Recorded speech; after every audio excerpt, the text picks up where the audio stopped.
What is up, boys? It's Black Friday.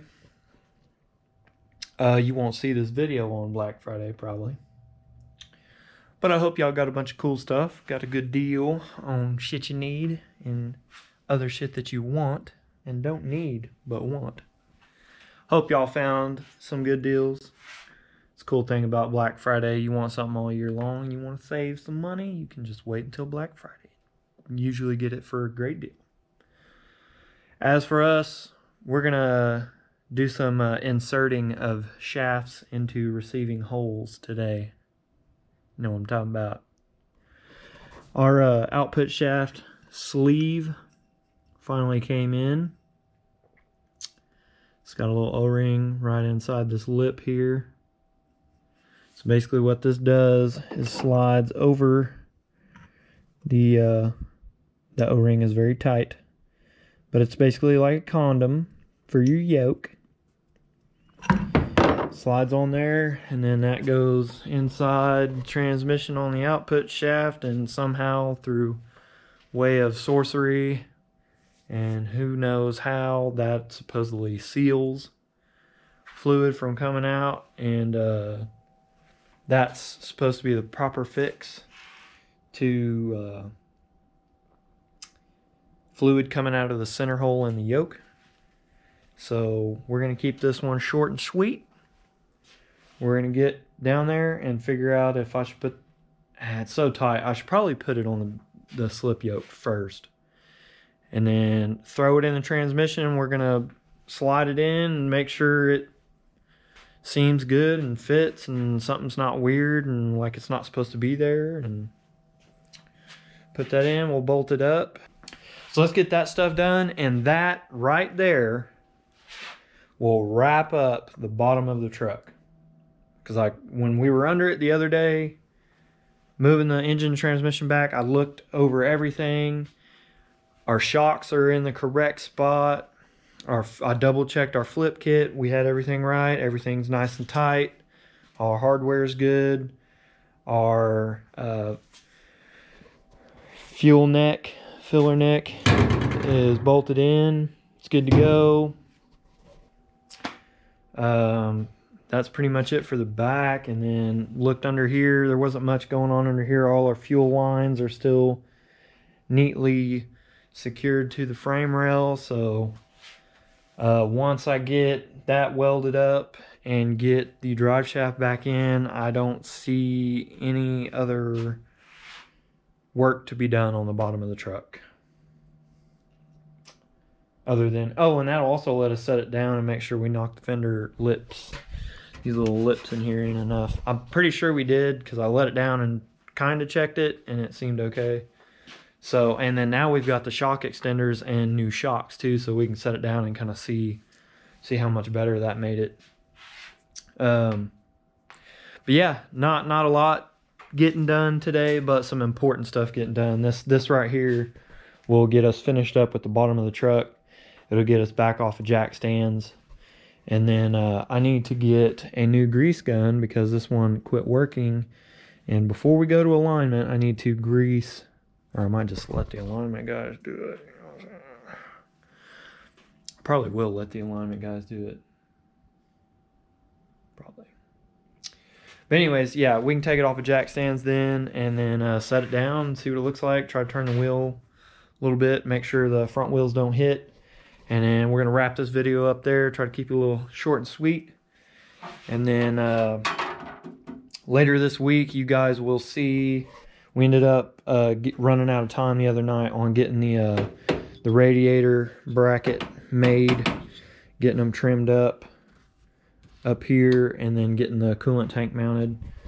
That video will be put together with the clips that I have of making this transmission cooler bracket. I just basically welded some flat strap onto the crossbar here on the top and bottom, gave myself something to screw into, and yeah, I'm gonna put that with mounting the coolant tank since we're mounting up some stuff. And you'll see that later this week. And then we're gonna introduce the Rabbit to you guys this week. We are gonna introduce Chris's dually to you guys this week. So we're going to introduce 2 new vehicles to the channel. Chris's dually we're going to get started on here pretty quick actually. So yeah, here we go. Alright boys, so rookie problem 401. So, you know, this thing is supposed to slide in this way. And, well, when you push it past the tail seal, that's as far as it goes. So, only that much of the output shaft shows. So your output shaft is supposed to this ain't it, boys. So I thought maybe it was stuck on the seal, so I just pulled the tail seal off, and there's like a housing in there, and like that's the whole inside of the output shaft, tail housing, whatever. So this don't fucking work for our setup. I don't know if this is like the wrong kind of transmission for that or what. So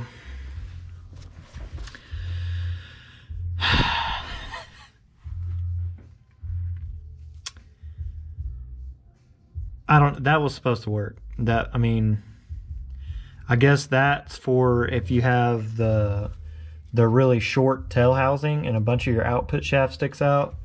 So, you know, this can get way farther down on the output shaft, like more like this, in this area.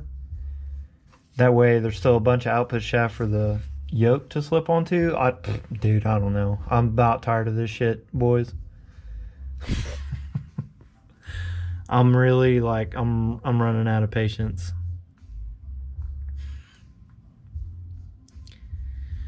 So what I'm going to do is take the boomer's advice. We'll see what the fuck happens.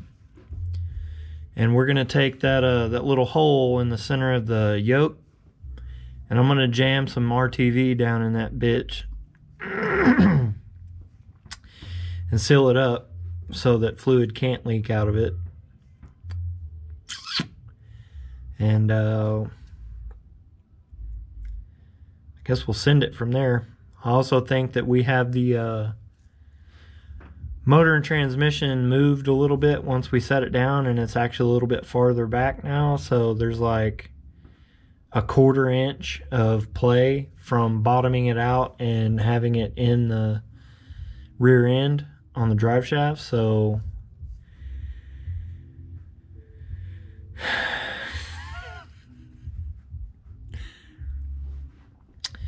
I'm gonna measure it. I'm putting the shit together. I'm gonna jam RTV down the yoke to seal that hole in the middle of it so fluid can't get out of that.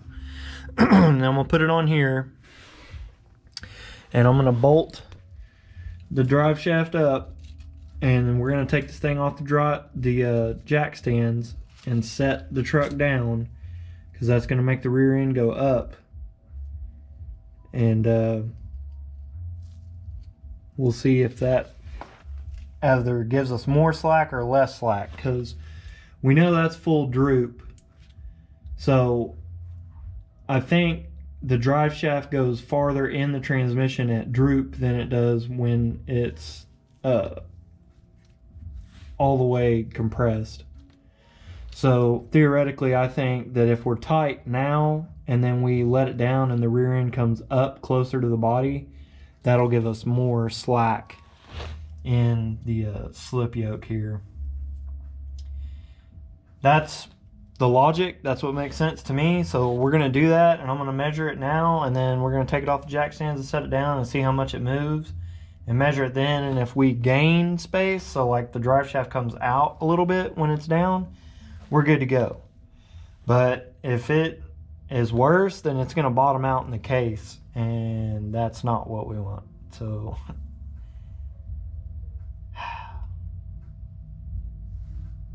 let's do some more shit, boys. Wouldn't you know, I don't have any RTV. We're fresh out. Cha-ching. They didn't have a RTV or silicone, but they had some general purpose epoxy. And it says metal right there, so we'll see if it works. We'll test it for you boys. If y'all are down and out, that's all you got, some epoxy, and you don't have RTV, there you go. We're gonna try it out for you. I'm gonna epoxy this hole, give it the 20 something minutes it says it needs, jam that sucker in there. Anyways, let's get this opened up, and it's the quick one. You don't have to stir it. It mixes in the nozzle itself somehow, sorcery or something. So I'm gonna double check this that it's dry from the brake cleaner, and we'll squirt her in there, see what we can get. Here we go. That's what I'm talking about. Okay, we can see in the hole now. We're just gonna steam a couple globs in there.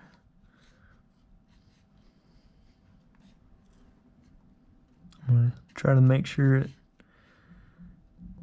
actually goes down into the hole.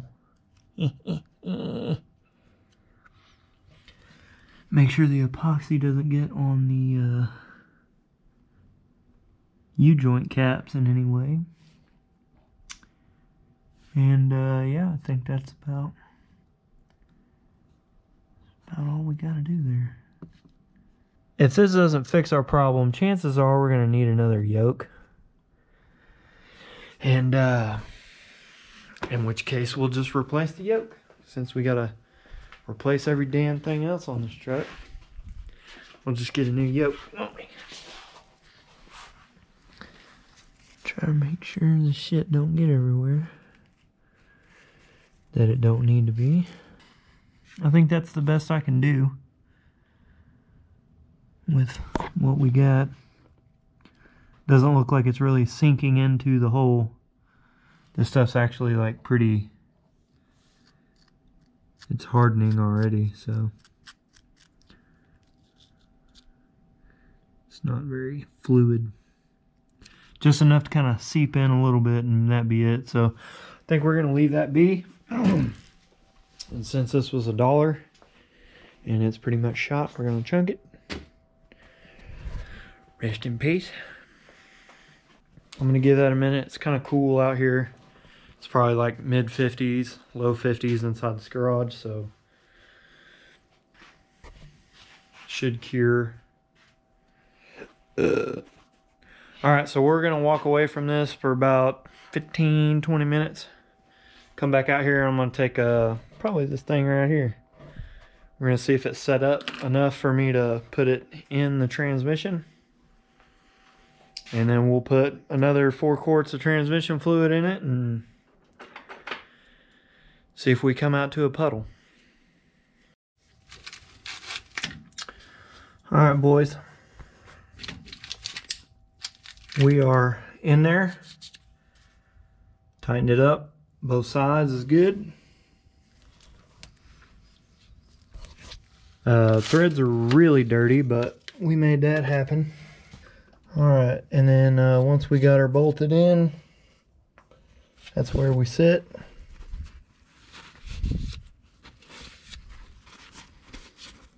So, a lot better shape than we were in. That's where we're at now. I'll insert a picture here of where we were at before we slid the motor back. So yeah, I think we're okay. We've got about, once it's all bolted in, it came back a little bit more, so we've got about just a hair over, probably a 1/4 inch right here of travel showing here. So we'll see if my theory holds true of once we lower the truck down, we'll get a little bit more. I don't know if it works that way or the opposite, but we'll find out, boys. Alright, so I'm completely guessing where the camera is because how low the truck is. I can't fit my fat head in between the frame rail in the concrete, but I think we're looking at the drive shaft here, and that's what we got now, boys. I'm afraid that it's a tad too short, but YOLO, right?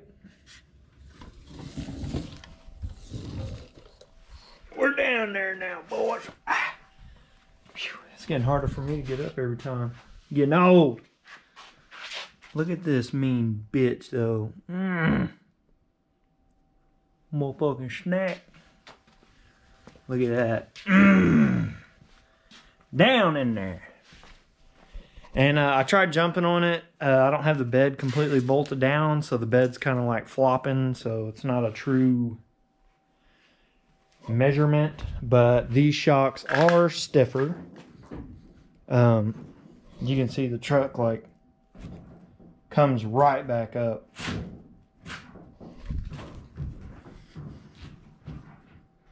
I think it's good. It's a lot better than it was. It was like, dude, you could hear it just bam, bam. You could push it down onto the axle. I mean, I could push it like this onto the axle. So the mother shocks definitely wasn't it. These are definitely way better. The Beltex Nitro Drop 2s are fucking mint. Yeah, you can see it in that corner. Most of this is just the bed shaking. But yeah, so we got the drive shaft all bolted in. I cleaned up and bolted in the ground strap for the filler neck. That's done. That's it for this one, boys. I'm tired. I got something to do. My homies, you don't call me gay or whatever you want. I don't care. My homies from back in the day when we were kids, like middle school through high school, we went to the skating rink every Friday, every Saturday night. That's all we had to do. So we went to the skating rink. Crazy enough, here we are 10 years later. Two of my best homeboys that we skated with all the time now took over the lease at the local skating rink. They run that motherfucker now. So that's just like so crazy for me, because we ran it when we were kids. You know, we were in there. We were there every weekend. Everybody knew us. They knew who we were. And we ran that bitch, and now they run it for real. So they took over the lease like a couple months ago, and thanks to COVID in here, they couldn't really open up. Well, tonight is their grand reopening. And so, you know, I got to show my boys some love. Go support their business. We're going to go hang out. Check that out. I know y'all don't want to see that, so I'm going to set her off here, boys. We're back on the ground. The only reason we're going to come back in the air is for the back. I forgot, I never went to the hardware store. I only have 2 bed bolts now. And so I'm going to take the ones I have, and I'm going to go to the hardware store and get 4 fresh ones, because the 2 that I have are kind of crusty. And I need 2 more anyways. So I need to jack it up, take those out, go get new ones, and then impact the new ones in. And then we'll be done with the back. Y'all don't forget, the Black Friday sale is over now, but I'm still keeping everything on sale at a reduced price through December 1st. And also I'm keeping the deal on for anybody that spends over $50. Doesn't matter what you get. If your total in the cart is over $50, when you go to checkout, it will automatically give you a 20% discount from that $50. So you actually won't spend $50 whole dollars. So that's cool. And then keep your eyes peeled. We're going to try to do a little drop. I don't think I'll get it pulled off by December 1st, but we have beanies on the way. We should have them by next weekend. So you guys stay tuned for that. They're really cool. They have a very special effect to them. And then we have lanyards and air fresheners on the way. So y'all stay tuned for that. Me and Taco, OG Taco, are working on a joint little project. Some stickers for you guys. I think all my cuz and Taquaches are gonna love this. You guys, trust me, we've been cooking up, and I think we got something cool for you guys. A new little trend to start with stickers, so we'll see how that goes. Anyways, I'm rambling. That's it for this one. Stay tuned for a bunch of cool content coming up. We got we're gonna roll in some new shit and get some more stuff rolling, boys. Thank y'all for watching. Like it if you liked it. Thumbs down if you didn't like it. Leave a comment. Let me know how I did. And other than that, that's it. Peace out. Be human. And we'll see you later.